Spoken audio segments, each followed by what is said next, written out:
Hello, it's Daniel Wilk. I'll be hosting today's episode, and you're listening to the Next Generation Politics podcast.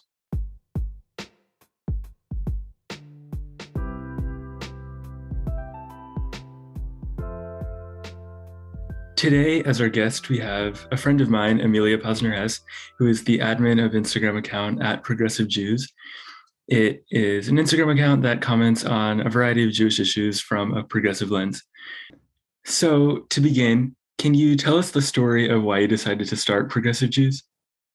Sure. So in about February of 2019, I started noticing that there seemed to be a pretty massive blind spot to Jewish issues and anti-Semitism in the organizing spaces that I was involved in, both online and in person. And this was especially clear in controversies surrounding the Women's March and anti-Semitism in that same time period. So I decided with a friend of mine that it would be a good time to start a page online that talked from a progressive Jewish perspective about progressive Jewish issues and made this space for this identity that was so often put on the margins of both Jewish and non-Jewish life. Thank you. And to continue, since you have your platform on what's affectionately dubbed Jinstagram, Jewish Instagram, what's the change that you'd most like to see among people with platforms similar to yours? That's a really good question. I think that there is so much power in having this online community of Jews to talk about these issues. I fear that in a world increasingly radicalized by internet extremism, we can fall into that same trap. I've noticed in recent months a sort of trend of becoming reactive to bad takes or bad tweets that we see online rather than contributing constructively to conversations relating to anti-Semitism. I think we absolutely have an obligation to post about current and recent events in the news, online, anywhere. But I think there's a danger in basing our responses on other actions on social media. I think we should be mostly engaging with these issues offline, be reading books, be reading articles, watching documentaries and films, talking with other Jews, and then take all of that knowledge that we have and put it into this online space. But I don't think that all of that knowledge should be happening in this online space. And I think that the Jewish world, just like any other community, should consider how we present ourselves and how we go about our activism. Do you think that people tend to get more polarized around when major events happen, and it always just seems to compound upon itself? Yeah, I would definitely think so. I mean, even this weekend, we're talking on January 18th today. On January, I think it was 15th, there was the hostage situation in Texas at a synagogue. And I noticed a lot of polarization in the Jewish community that's always sort of been there and simmering, come to a boil, relating to how we talk about anti-Semitism, how we make sure to avoid Islamophobia when we talk about anti-Semitism when it's coming from people who are Muslim, things like that. Definitely events that happen in the news for sure create a more polarized online world. And then we have a lot of people who are in the same boat. I am Jewish, and who are all in the same boat, who are yelling at each other without real reason. So that's obviously not ideal. And okay, next question. Do you think that your Judaism has impacted your political values at all? 100%. I mean, the first place where I was really exposed to the importance of social justice and standing up for the stranger was in synagogue, with my rabbi's sermons, with our interfaith MLK services.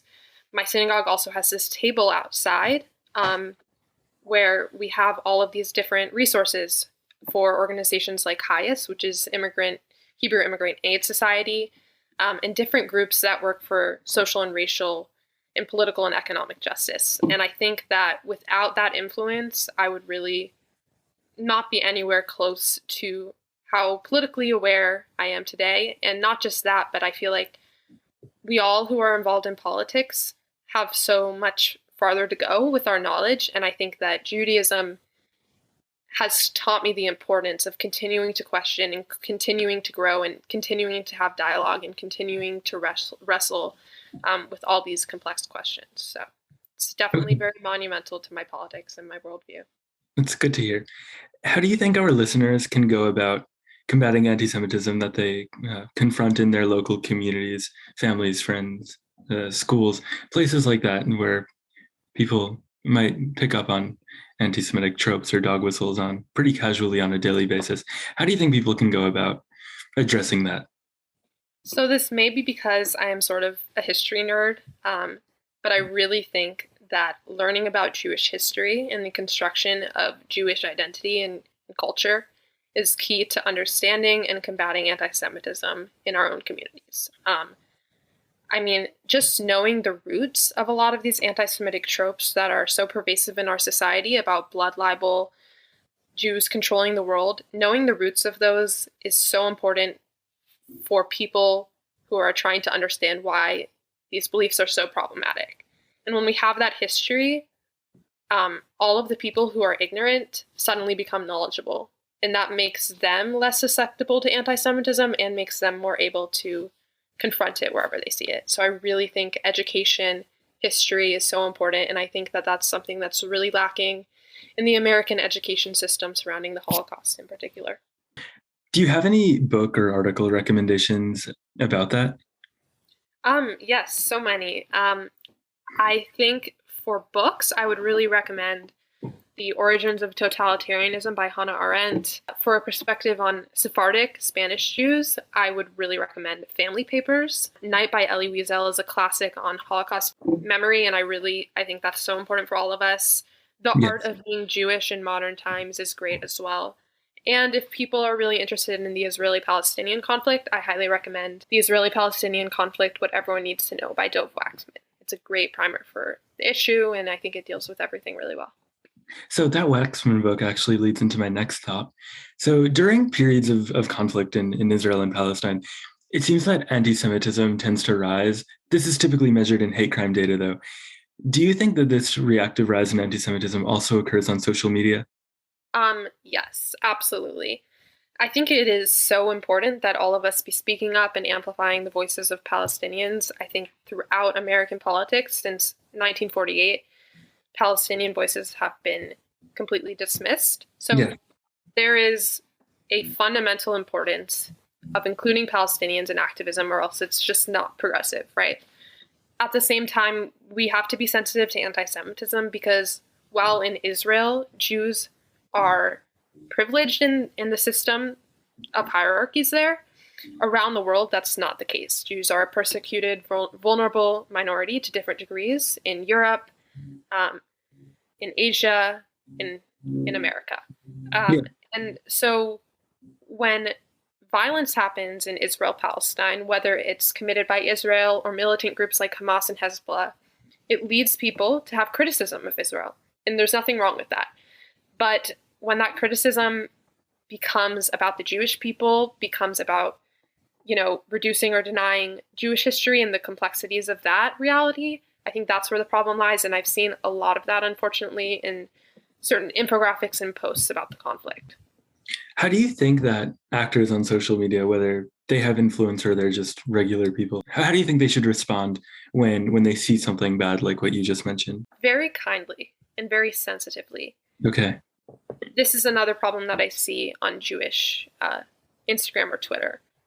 When anti-Semitism happens, or when a semblance of anti-Semitism happens, and we can sort of tell when these things happen if the person who did it is ignorant or if they're being aggressive. Yes. If they seem ignorant, I think we need to deal with this sensitively, because I have seen people be able to have their minds changed and form nuanced opinions about Jews and Israel just with a kind gesture of, hey, I think that this post doesn't consider this, or hey, I really recommend reading this, or hey, we can believe this and we can believe this.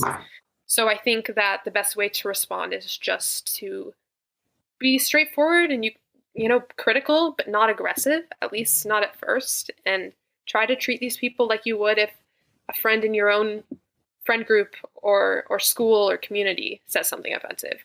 You don't immediately jump on them and say, you terrible person, you say, hey, I find that problematic. Can we talk about this? And I think that Yes.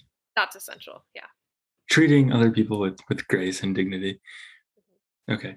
So my final question is, do you think any legislative action can be taken by government at the federal, state, or local level to combat anti-Semitism specifically? I think this is a complicated question. I think there are some actions that can be taken. For instance, I think that the government has a duty to make sure that synagogues and other Jewish spaces, just like Muslim spaces or spaces for people of color, have the proper amount of security they need. I think that the federal government, it's vital for them to provide funding for research into anti-Semitism and extremism in our country, whether that's from terrorism or white supremacy, which is a growing problem across political divides. I do think, though, that we've seen recent pushes for a codification of a definition of anti-Semitism. Yes. And I take issue with this personally, no matter what that definition says. Freedom of speech is a fundamental value of democracy. Democracy is good for the Jews, to put it.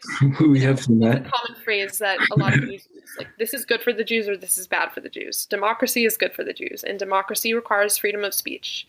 This doesn't mean that we have to stop calling out blatant bigotry. If it's violent, government and law enforcement absolutely needs to step in.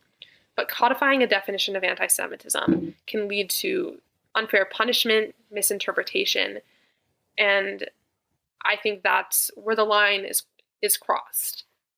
So absolutely the federal government and local governments need to take action to protect their Jewish communities and teach others about anti-Semitism, improve Holocaust education.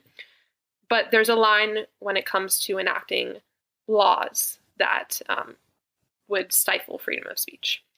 Okay, well, thank you for coming on today. Again, this was Amelia Posner-Hess. You can find her Instagram account at ProgressiveJews, and you can also find our Instagram account at nextgen.podcast, or the large organization to which we are a part of at Gen Z for Change. Thank you again, and I hope you all enjoyed.